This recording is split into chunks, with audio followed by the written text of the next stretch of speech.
ठाणे महानगरपालिकेतल्या शाळेत 5वीत शिकणाऱ्या 2 अल्पवयीन मुलींवर सुरक्षा रक्षकानंच बलात्कार करण्याचा प्रयत्न केल्याची खळबळजनक घटना घडली आहे।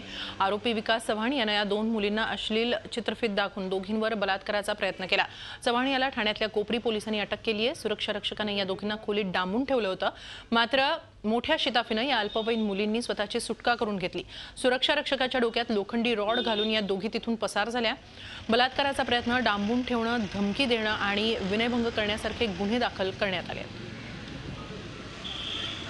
कोपरी गावामध्ये महानगरपालिकेची शाळा नंबर 16 आहे। तिथे एक टेम्पररी वॉचमॅन आहे विकास चव्हाण म्हणून।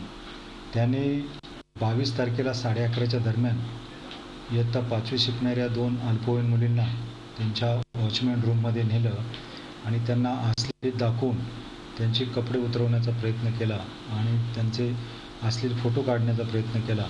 परंतु मुलींनी प्रसंगावधान राखून ते दरवाजाची कडी काढून दोघे मुलींना सुटका करून त्या बाहेर गेल्या। त्याच्यानंतर त्यांनी ही घटना आपल्या आईवडिलांना सांगितली घरी। त्याच्यानंतर आईवडिलांनी ती शाळेच्या मुख्याध्यापकाला सांगितली आणि काल 25 तारखेला त्याने ही घटना पोलीस स्टेशनला येऊन सांगितल्याने त्यांचा सविस्तर जबाब नोंदवून गुन्हा दाखल केलेला आहे। सदर गुन्ह्याचा तपास पोलीस निरीक्षक जाधव करत आहे। आरोपीला अटक करून आरोपीला माननीय न्यायालयात हजर केलेला आहे। तर पुढे माननीय न्यायालयाच्या आदेशानुसार दिलेल्या पेशी रिमांडमध्ये तिच्याकडे अधिक चौकशी करून गुन्ह्याचा तपास करत आहे। हाजी अली दर्ग्यात महिलांना प्रवेश देण्याचे आदेश मुंबई उच्च न्यायालयानं दिलेत, पण या संदर्भात प्रतिवादींना सर्वोच्च न्यायालयात अपील करण्यासाठी आपल्या आदेशाला उच्च न्यायालयानं 6 आठवड्यांची स्थगितीही दिली आहे। राज्यघटनेनं नागरिकांना दिलेल्या अधिकारानुसार महिलांना पुरुषांच्या बरोबरीने सर्व ठिकाणी प्रवेश दिला जावा याचा पुनरुच्चार करत हाजी अली दर्ग्यात महिलांना प्रवेश दिला जावा असे आदेश उच्च न्यायालयाने दिले आहेत। हे आदेश देताना न्यायालयाने संविधानाच्या कलम 14, 15 आणि 25 या मूलभूत अधिकारांचाही उल्लेख केला। हाजी अली संदर्भात निकाल देताना उच्च न्यायालयाने विद्या बाळ यांनी शनी शिंगणापूर संदर्भात केलेल्या याचिकेचा निकालाचा संदर्भ घेतला। दर्गा ट्रस्टच्या विषयामध्ये जी याचिका होती, जनहित याचिका होती, ती उच्च न्यायालयाने मान्य केलेली आहे आणि पूर्णरित्या त्यांनी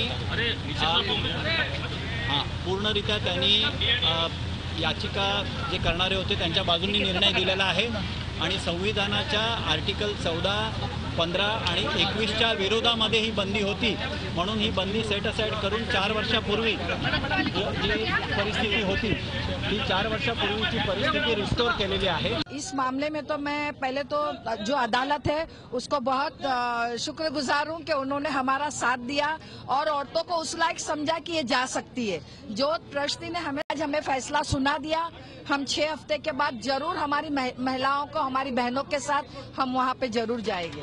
उच्च न्यायालयाच्या निर्णयाचं सामाजिक कार्यकर्त्यांनी स्वागत केलंय। एक ऐतिहासिक जजमेंट है और इससे महिलाओं को न्याय मिलने की एक प्रक्रिया की शुरुआत हुई है और मुझे बहुत खुशी है और भारतीय मुस्लिम महिला आंदोलन की सभी महिलाओं को बहुत खुशी है क्योंकि हमने एक बहुत लंबा संघर्ष लड़ा है। उन्होंने आर्टिकल्स, कॉन्स्टिट्यूशनल प्रिंसिपल्स की बात की है कि जो ट्रस्टी थे उन्होंने भारत के संविधान के कुछ कॉन्स्टिट्यूशनल प्रिंसिपल्स को वायलेट किया था और वो प्रिंसिपल्स के डिफेंस में आज हाईकोर्ट ने औरतों के अधिकार में फैसला दिया है। मात्र MIM ने या निर्णयावर टीका केली आहे, तर शिवसेनेनं या निर्णयाचं स्वागत केलंय। कोर्ट ने ऐसा फैसला दे दिया है, कोई बात नहीं, इससे ऊंची जो कोर्ट है सुप्रीम कोर्ट हम जाएंगे, लेकिन हमें ऐसा पूरा यकीन है कि दरगाह के अंदर जहां महिलाओं का जाना मना है, इस्लाम के अंदर मना है, उनको ऐसी इजाजत नहीं देना चाहिए थी।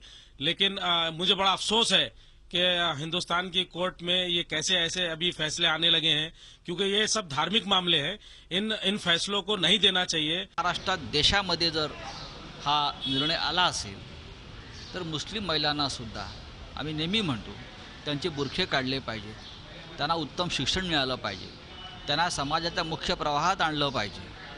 तलाक तलाक तलाक हा जो प्रकार त्यांच्या आयुष्यावर लादला गेलाय बर्बादीचा, तो दूर व्हायला पाहिजे। हे सगळं करत असताना आम्ही या निर्णयाचं स्वागत करतो। तर याच याचिकेवर राज्य सरकारने मात्र सावध भूमिका घेतली। स्त्री पुरुष समानता असताना महिलांना प्रवेश बंदी करणं हे योग्य नाही. मात्र इस्लाम धर्मात महिलांना दर्ग्यातल्या प्रवेशाबाबत काही तरतूद असेल तर त्याची शहानिशा केली जाईल असं राज्य सरकारने आधीच न्यायालयात स्पष्ट केलं. आता सर्वोच्च न्यायालयात याचिका करण्यासाठी प्रतिवादींना 6 आठवड्यांचा कालावधी दिल्यामुळे अजून या मुद्द्यावरचा न्यायालयीन लढा सुरूच असल्याचं स्पष्ट होत आहे. अजित मांढरे, झी मीडिया, मुंबई. उच्च न्यायालयानं हाजी अली संदर्भात दिलेल्या निर्णयाबद्दल हाजी अली दर्गा ट्रस्ट लवकरच एक बैठक घेणार आहे. या निर्णयाबद्दल सर्वोच्च न्यायालयात जाण्याबाबत या बैठकीत निर्णय घेतला जाईल असं दर्ग्याच्या विश्वस्तांनी स्पष्ट केलंय. हाजी अली ट्रस्ट 7 मेंबर का बोर्ड का ट्रस्ट है, जिसके अंदर एमिनेंट लॉयर्स भी है. हमारे एक्सटर्नल टीम में हमारे साथ में हमारे रिलीजियस स्कॉलर मुफ्तीज भी है. तो हमारे को कॉन्स्टिट्यूशन जो लॉ ऑफ लैंड है, शरीयत जो लॉ ऑफ शरीयत है, और लोगों के इमोशंस देख के उसके ऊपर इन टोटलिटी हम लोग बात करेंगे. बिकॉज एक साइड की तरफ से मैं बात नहीं कर सकता हूं कोई चीज पे. झी 24 तास रहा एक पाऊल पुढे.